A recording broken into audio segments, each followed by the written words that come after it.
ሰላም ጤና ይስጥልን ተመልካቾቻችን ከአንከር ሚዲያ ዝግጅት ክፍል ያክብሮ ሰላምታችንን እናቀርባለን። ዜናዎችን ይዤ መጥቻለሁ። መሳይ መኮንን ነኝ።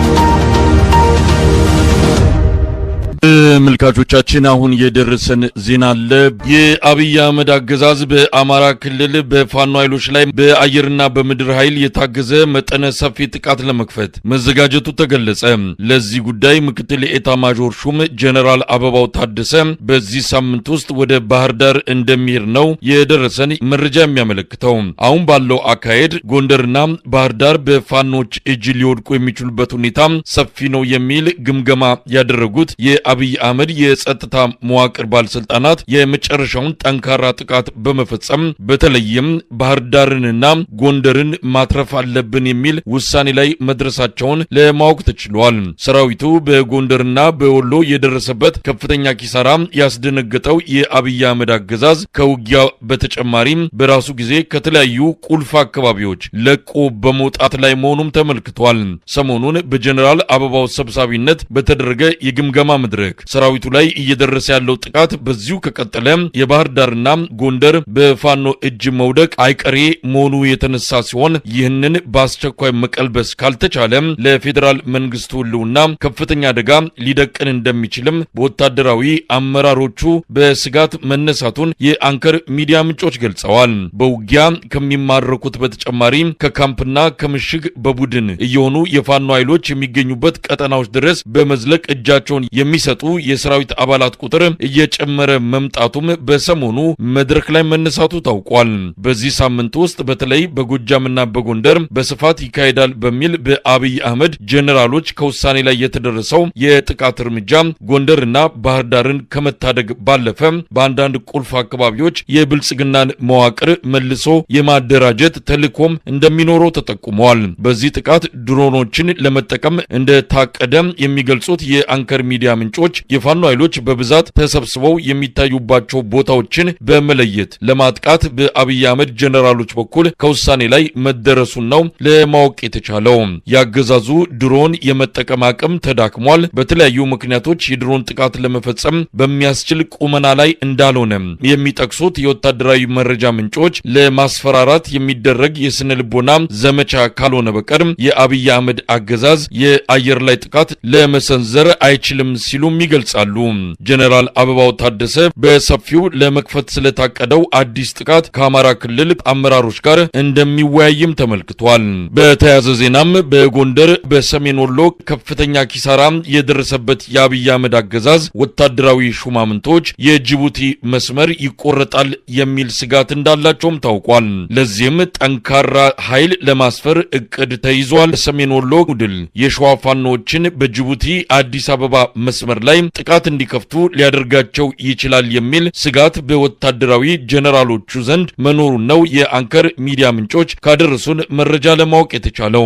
የፋኖ ግስጋሴ በዚሁ ከቀጠለ የፌዴራል መንግስቱን ህልውና ከፍተኛ አደጋ ውስጥ እንደሚገባ የተረዱት የአብይ አህመድ ጀነራሎች በተለይ ሸዋ ላይ የሚንቀሳቀሱት የፋኖ ኃይሎች የጅቡቲን መስመር እንዳይቆርጡት ለማድረግ ጠንካራ የመከላከያ ኃይል በቀጠናው ለማስፈር ከውሳኔ ላይ መድረሳቸው ታውቋል። የአማራ ፋኖች ወደ ጅቡቲ መስመር የሚጠጉ አካባቢዎችን መቆጣጠራቸውን ተከትሎ ሽብር ውስጥ የገባው የኦሮሚያ ብልጽግና በድሮን በጄትና በከባድ መሳሪያዎች እንዲሁም መከላከያ ሰራዊቱን የኦሮሚያ ልዩ ኃይልንና ሚሊሻዎችን በማሰለፍ ፋኖች ከያዟቸው አካባቢዎች እንዲለቁ ማድረጉ የሚታወስ ነው። በጅቡቲ መስመር ላይ የምትገኘውንና በአማራ ክልል ስር የነበረችውን የአውራ ጎዳና አነስተኛ ከተማን ወደ ኦሮሚያ ክልል እንድትጠቃለል የተደረገችው ለአዲስ አበባ በተለይም ለኦሮሚያ ያለውን የስጋት ተጋላጭነት ለመቀነስ በሚል ምክንያት እንደነበረ የሚታወስ ነው። በወቅቱ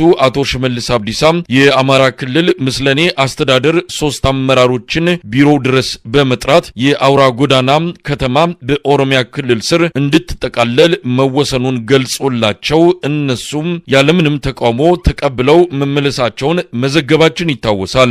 የጎንደሩ የሰሜን የሰሜን ወሎው የሰሞኑ ሽንፈቶች ለሸዋ ፋኖች የልብ ይሰጣቸዋል የሚል ስጋት ውስጥ የገቡት የአብይ አህመድ ጄኔራሎች ከፍተኛ ወታደራዊ አቅም በመፍጠር የጅቡቲን መስመር እንዳይቋረጥ ለማድረግ መዘጋጀታቸውን ነው ለማወቅ የተቻለው። ሳምንቱ ለአብይ አህመድ አገዛዝ ምቾት የሚነሱ ሪፖርቶች የወጡበት ሆኖ አልፏል። ከሀገር ቤት የኢትዮጵያ የሰብአዊ መብቶች ኮሚሽን ከውጭ ዓለም አቀፉ የዜና አውታር ሮይተርስ ይፋ ያደረጉት የምርመራ ሪፖርትና ዘገባ የአብይ አህመድ አገዛዝ መሰረቴ በሚለው የኦሮሞ ሕዝብ ላይ እያደረሰ ያለውን መጠነ ሰፊ የሰብአዊ መብቶች ጥሰቶች፣ ግድያና አስገድዶ መድፈርም ለዓለም በሙላ ያጋለጠ ነው ማለት ይቻላል። የኢትዮጵያ የሰብአዊ መብቶች ኮሚሽን አርብ ዕለት ያወጣው ሪፖርት በኦሮሚያ ክልል በ9 ዞኖች መንግስት ወታደሮችና በኢመደበኛ ታጣቂ ቡድኖች አማካኝነት ሰዎች ይገደላሉ፣ ይታሰራሉ፣ ይደፈራሉ ብለዋል። ያለ ፍርድ ቤት ትዕዛዝ ከህግ ውጪ የሚወሰደው ህይወትን የማጥፋት ተግባር እጅግ አሳሳቢ ደረጃ ላይ እንደሚገኝ ነው የኮሚሽኑ ሪፖርት ያመለከተው። የዚያን ዕለት አርብ ሮይተርስ የተሰኘው ታዋቂ ዓለም አቀፍ ሚዲያ በኦሮሚያ ክልል የመንግስት ስውር ገዳይና አፋኝ ቡድን እንዳለም በስፋት ባቀረበው የምርመራ ዘገባው ላይ አጋልጧል። ዘገባው አብይ አህመድን ጨምሮ የኦሮሚያ ክልል ባለስልጣናት በስውር ባቋቋሙትና ኮሬ ነገኛ በሚል በሚጠራ ኮሚቴ አማካኝነት ሰዎች እንደሚገደሉ፣ እንደሚታሰሩ በዝርዝር ተጋልጧል። በዚህ ኮሚቴም የኦሮሚያ ክልል ፕሬዝዳንት ሽመልስ አብዲሳ፣ የኦሮሚያ ብልጽግና ጽህፈት ቤት ኃላፊ ፍቃዱ ተሰማ፣ የኦሮሚያ ክልል ምክትል ፕሬዝዳንት አቶ አወሉ አብዱ፣ የኦሮሚያ ክልል ሰላምና ደህንነት ቢሮ ኃላፊ አቶ አራርሳ መርዳሳን ጨምሮ ከፍተኛ ኃላፊዎች አባል ሆነው ከመደበኛው የመንግስት አሰራርና ከህግ ውጪ ተቀናቃኝ ያለዋቸውን ሰዎች ሲያስገድሉ፣ ታፍነው እንዲሰወሩ ሲያደርጉ እንደነበረ ነው በሮይተርስ ዘገባ ላይ ተመለከተው። አብይ አህመድ የዚህን ስውር ኮሚቴ ሪፖርት በየጊዜው እንደሚያገኝ የተገለጸ ሲሆን ከዋናው የአገሪቱም ሆነ የክልሉ የጸጥታ ተቋም በተለየ መልኩ እየተንቀሳቀሰ እንደሚሰራም ተገልጿል። የሮይተርስ ዘገባ ለአብይ አህመድ አገዛዝ ከፍተኛ ዱብዳ እንደሆነበት ነው የሚነገረው። ዓለም አቀፉ የሰብአዊ መብቶች ድርጅት አምነስቲ ኢንተርናሽናል በአማራ ክልል ስለተፈጸመው መጠነ ሰፊ መንግስታዊ ግድያ ሪፖርት እያዘጋጀ እንደሆነና ሰኞ እንደሚያወጣም ገልጿል። በእነዚህ ጉዳዮች ዙሪያ ከአንከር ሚዲያ የፖለቲካ ተንታኝ መስፍን አማን ጋር ያደረግነው ቆይታ አለ። አብራችሁን ሁኑ።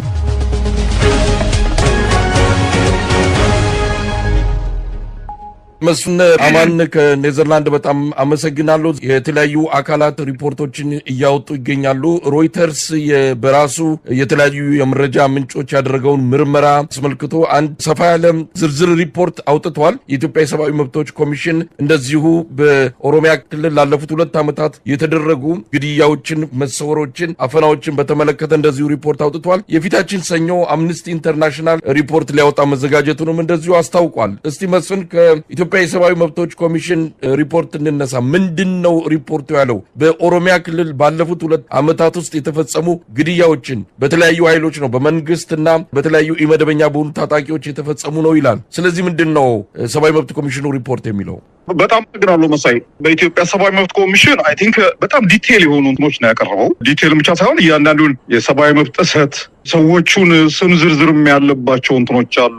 ቦታዎቹን፣ ጊዜዎቹን ጠቅሶ በቁጥር አስቀምጦ ነው። እንዲያውም ብዙም በቃ ለማንበብም ቀላል የሆነ እንትን ነው። በጥሩ ሪፖርት ላይ ያቀረቡት የሰብአዊ መብት ኮሚሽኑ ማለት ነው። እና አብዛኛው ኦሮሚያ ክልል ላይ ነው። በ2 ዓመት አብዛኛዎቹ ጥሰቶች የተፈጸሙት በመንግስት ኃይሎች ነው። እዚህ ላይ እንትን የሚለው በመንግስት ኃይሎች ሲባል አንደኛው የመከላከያ ኃይል፣ ሁለተኛው የኦሮሚያ ክልል ልዩ ኃይል፣ ፖሊስ እና የመስተዳደር አካላት ናቸው። እነዚህ አካላት ሰዎችን የኦሮሞ ነጻነት ግንባር ወይም ደግሞ የሸኔ ደጋፊዎች ናቸው በሚል ከህግ ውጭ ኤክስትራ ጁዲሻል ኪሊንግ እንደፈጸሙ እነዛን ቦታዎችን ጠቅሰው እንትን ብለዋል። በኦነግ ሸኔ በሚባለውም የተፈጸሙ ደግሞ ግድያዎችም ጠቅሷል። እዚህ ላይ 1-2-3 ምሳሌዎችን አቅርቦ አሁን በቅርብ ከናዝሬት ወደ ወለንጭቲ ሰዎች በመኪና ሲሄዱ የተገደሉት እንትን ብለዋል።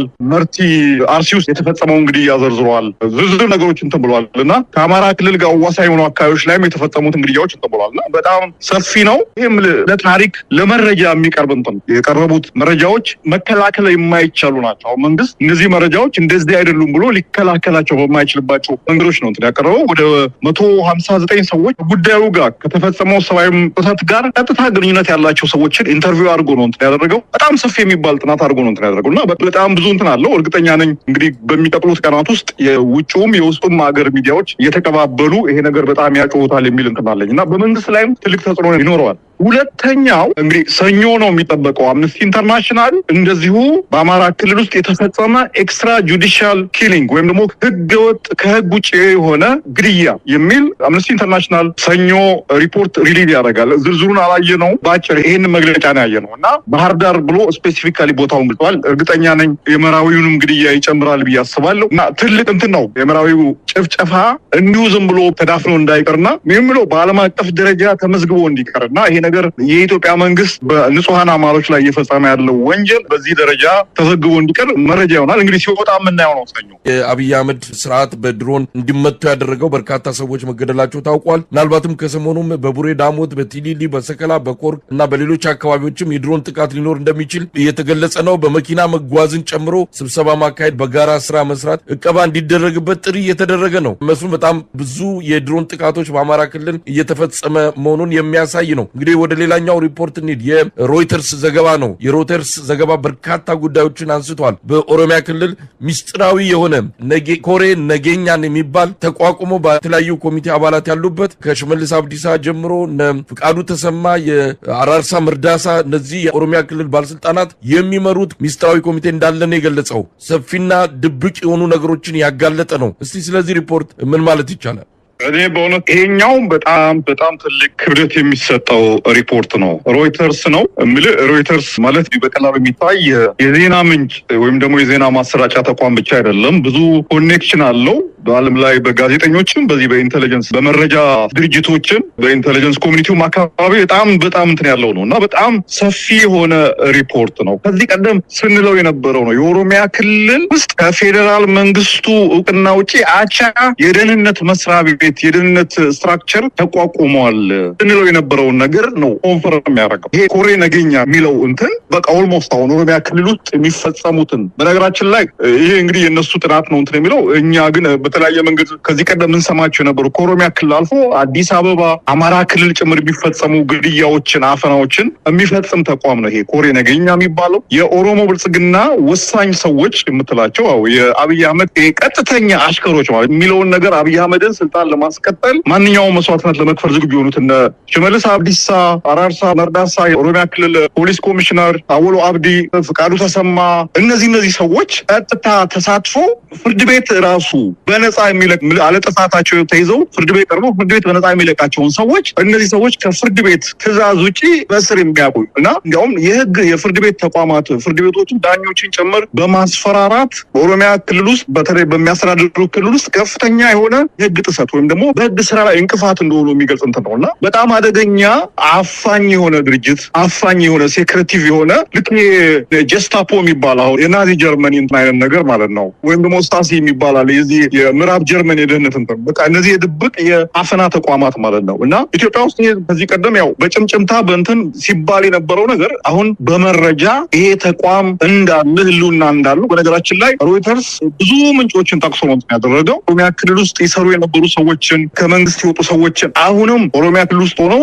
የዚህን ተቋም እንቅስቃሴ የሚያውቁ ሰዎችን ኢንተርቪው አድርጎ ነው ያወጣውና ምልህ አስደንጋጭ ነው። የአብይ አህመድ መንግስት ኢትዮጵያን እያስተዳደረ ያለበት መንገድ የሽብርና የአፈና ሰዎችን አላግባብ በመሰወር ህገወጥ በሆነ መንገድ ህይወታቸውን እንዲያጡ በማድረግ በማፈናቀል ይህ የምናያቸው ነገሮች በሙሉ በዚህ ተቋም በተቀናጀ መንገድ እንደሚሰራና በዚህ ደግሞ አብይ በቀጥታ እጁ እንዳለበት የሚል ነውና አጋጣሚው ምን ይሁን አላውቅም ብቻ ይሄውን የኢትዮጵያ ሰብአዊ መብት ኮሚሽን ሪፖርት ይሄውን የሮይተርስ ሪፖርት አሁን ሰኞ ደግሞ የሚወጣው አምነስቲ ሪፖርት በጣም በአንዴ ነው ተከታትለው የወጡትና ምን እንደታሰበ አላውቅምና የአብይ አህመድ መንግስት ምናልባት ገበናውን የሚያጋልጥ በሰብአዊ መብት ይዘት ያለበትን ደረጃ ይፋ የሚያደርግ ሪፖርት አድርጌ ነው የማየውና በጣም ብዙ ሊባልለት ይችላል። ምናልባት አንደኛን ክስተት እስቲ እንመልከተው። በተለይ የክረዩ አባቶች የተገደሉበትን ሂደቱን በደንብ ነው በሮይተርስ ዘገባ ላይ የተመለከተው። በዚህ ላይ እነማን እንደተሳተፉ እነማን ስልክ ደውለው እነዚህ ሰዎች ይዘናል ሲባሉ አይ ግደሏቸው አንዳቸውም እንዳያመልጡ ብሎ ትዕዛዝ የሰጠው አወሉ አብዱን ጨምሮ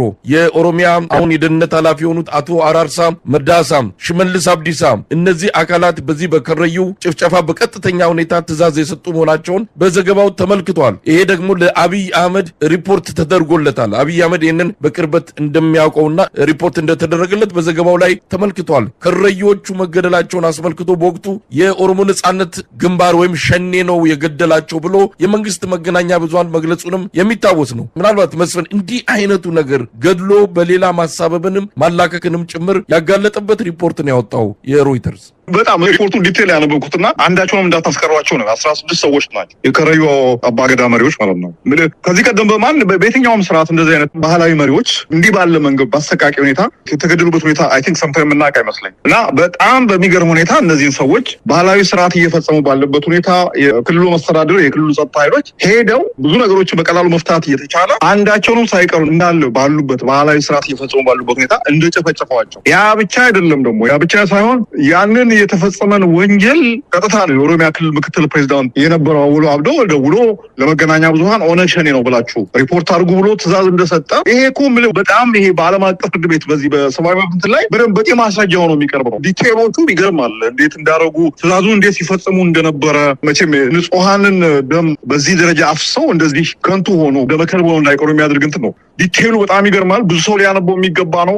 ይሄ በደንብ ሊሰራበት የሚገባ ነገር ነውና እነዚህ ሰዎች እጃቸው በደም የጨቀየ ነው። ታዬ ደንዳ እውነት እንዳለው ማለት ነው። እነዚህ ሰዎች እጃቸው በደም የጨቀየ ጨካኞች፣ ኢቭን ለራሱ ስልጣን ላይ ለመቆየት ለራሱ ለኦሮሞ የማይመለሱ መሆናቸውን የሚያሳይ ነው። ከፌ ነው ማለት ስልጣን ላይ ለመቆየት ስልጣን ላይ ለማድረግ ለራሱ ለኦሮሞ የማይመለሱ ጨካኞች መሆናቸው ነው። የባህል መሪዎች ታጣቂዎች አይደሉም፣ ምንድኖች አይደሉም እና በእነሱ ላይ እንደዚህ የሚፈጽሙበት ሁኔታ እውነት ብዙ ነገር የሚባልለት ነው።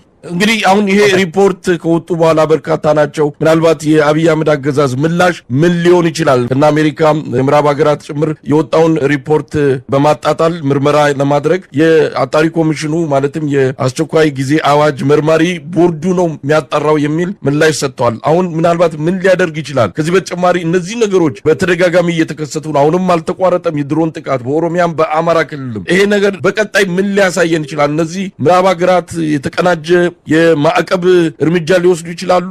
ምን ልናይ እንችላለን በቀጣይ? ይመስለኛል አሁን ዝም ብዬ እንትኑ ሳየው አሁን የሮይተርስንም የአምነስቲንም የሰብአዊ መብት ኮሚሽንም እንትን ሳየው ይሄ ምዕራቡ ሀገር ምናልባት ይህን ነገር ማጮህ የፈለገበት ምክንያት ያለ ይመስለኛል። ኢትዮጵያ ውስጥ አብይ አህመድ ስልጣን ላይ እስካለ ድረስ ኢትዮጵያ ውስጥ የፖለቲካ ቀውስ፣ የሰብአዊ መብት ጥሰት፣ የኢኮኖሚ ችግር ምናምን በቃ ኖርማል ኮመንም ይሄ ሰውዬ አገሩን መምራት አልቻለም የሚል እንትን ያለ ይመስለኛል። አሁን ያለውን ሪፖርት ተከትሎ ምናልባት ምዕራባውያኖች ይሄ ነገር እንዲጣራ ይሄ ነገር ካልተጣራ የያዝናቸው በተለይ በኢኮኖሚ እርዳታ በተለያዩ ድጋፎች የሚሰጡ ነገሮችን አንሰጥም ብለው ቅድመ ሁኔታ ሊያቀርቡ የሚችሉበት ሁኔታ ሊኖር ይችላል። ሁለተኛ እነዚህ ስማቸው የተጠቀሱ ሰዎች ምርመራ እንዲደረግባቸው ለፍርድ እንዲቀርቡ አስገዳጅ ሁኔታ ውስጥ ሊከቱ ይችላሉ። ሌሎችም ከዚህም ያለፉ ነገሮች ሊያደርጉ ይችላሉ። በመንግስት በኩል ምን እንደሚጠበቀው መንግስት አንደኛው ይሄ ኮምፕሊትሊ ወደ ክህደት ወይም ደግሞ ዲናያል ይሄ ነገር አላደረግንም የተሳሳተ መረጃ ነው ብሎ ነገሩን ወደ ማጣጣልና ሌላ አይነት ነገር ውስጥ ሊገባ ይችላል። በጣም እንትን ካለ የራሱን አጣሪ ኮሚሽን አቋቁሜ አጣሪቼ ያገኘሁት መረጃ ይሄ ነው፣ ስለዚህ ይሄ እናንተ የምትሉት ሐሰት ነው ብሎ ነገሩን የማድበስበስ ሁኔታ ውስጥ ሊገባ ይችላል።